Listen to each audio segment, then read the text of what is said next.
petite mise en garde à tous les gens qui sont éveillés dans la résistance, qui ont compris que les gouvernements sont vendus à une élite mondialiste du WEF, que le système de justice ne fonctionne pas bien, que le système de santé est gangréné par Big Pharma et tout ça. Juste vous parler ici de la situation de Daniel Pagé ou Daniel Gaumont.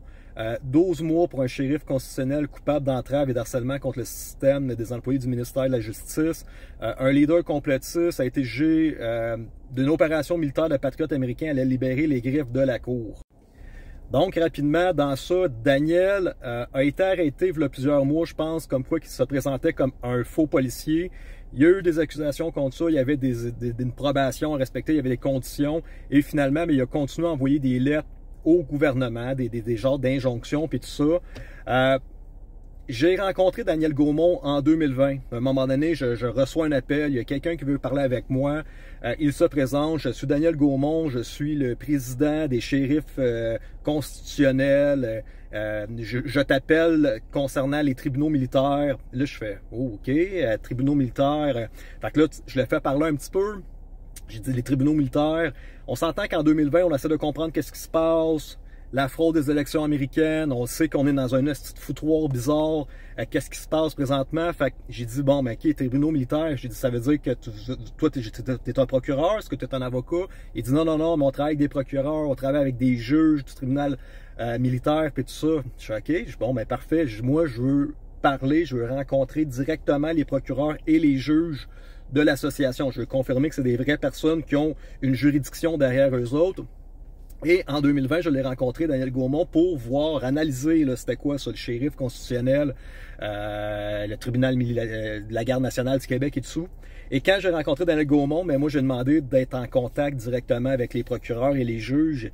Et malheureusement, je me suis rendu compte que derrière les dires de M. Gaumont, il n'y avait pas d'association, il n'y avait pas de juridiction, il n'y avait pas d'avocat, il n'y avait pas de juge. Donc, à ce moment-là, même si le site Internet, vous allez voir le site Internet là, des tribunaux militaires ou de la Garde nationale du Québec, bon, vous l'avez le site web ici en bas, c'est très bien fait. N'importe qui tombe là-dessus, ça a l'air crédible, ça a l'air fonctionnel. Les recherches que M. Gaumont a fait sont très fortes. Là. Il met tous les éléments, tout est là, c'est une niche d'information que les gens peuvent consulter. Le problème technique, c'est que là, il en a fait un petit peu trop. Moi, à un moment donné, j'ai un de mes amis qui est éveillé dans la chose, qui m'écrit, qui me dit « Hey Max, qu'est-ce que t'en penses de tout ça? Mon père, il est vraiment impliqué, il est en train de suivre des cours d'arts martiaux, de karaté, pour être un shérif, parce que là, quand il va venir les moments des arrestations, mais là, lui, il va être prêt à embarquer. » J'ai dit « Tu vas dire à ton père immédiatement qu'il arrête tout ce qu'il est en train de faire. Il va se mettre dans le gros caca. Il n'est pas backé par rien. Il n'y a pas de trompe en arrière de lui. Il n'y a pas d'alliance militaire qui travaille directement avec Daniel Gaumont. J'ai dit, ton père, il ne faut pas qu'il fasse aucune action spécifique parce qu'il va être dans le caca. Il va se faire arrêter. OK? Ça ne fonctionne pas. Il n'est pas backé. C'est pas comme si ça serait des soldats envoyés par les États-Unis pour faire des actions. OK?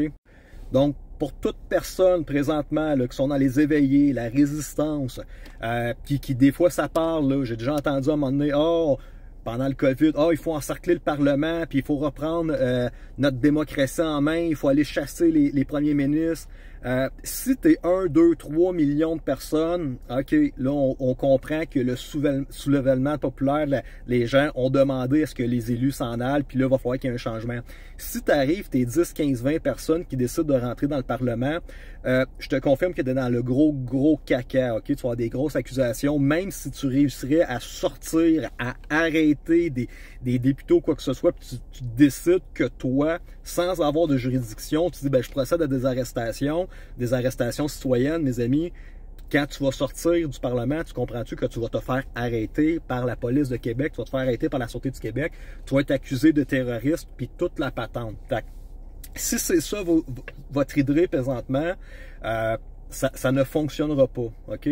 Donc, présentement, il va falloir laisser l'administration de Trump faire qu'est-ce qu'ils ont à faire. Et s'il faut que ça passe par une guerre économique pour faire plier les genoux du Canada, pour nous faire mal financièrement, pour qu'à un moment donné, on se rende compte qu'on n'a pas le choix, à quel point qu'on dépend complètement des États-Unis, puis qu'entre eux autres, à un moment donné, ils décident de se faire des plans, de céder le Canada, de céder des terres ou de faire des ententes commerciales entre eux autres.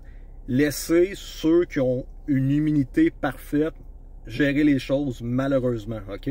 Donc, c'est juste ma petite avertissement. Ne laissez-vous pas embarquer dans des mouvements qui pourraient vous mettre dans la merde, OK? Il y a demander à parler immédiatement à un avocat, un procureur, un juge, confirmer que ces gens-là, s'il y a une organisation en tant que telle, mais confirmer que ce soit des vrais juges, des vrais avocats.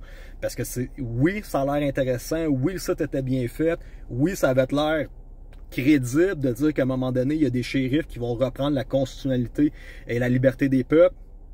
Mais malheureusement, c'est une grosse balloune, puis il n'y a rien derrière ça. Donc faites attention, mes amis, dans quoi vous embarquez. Bonne journée.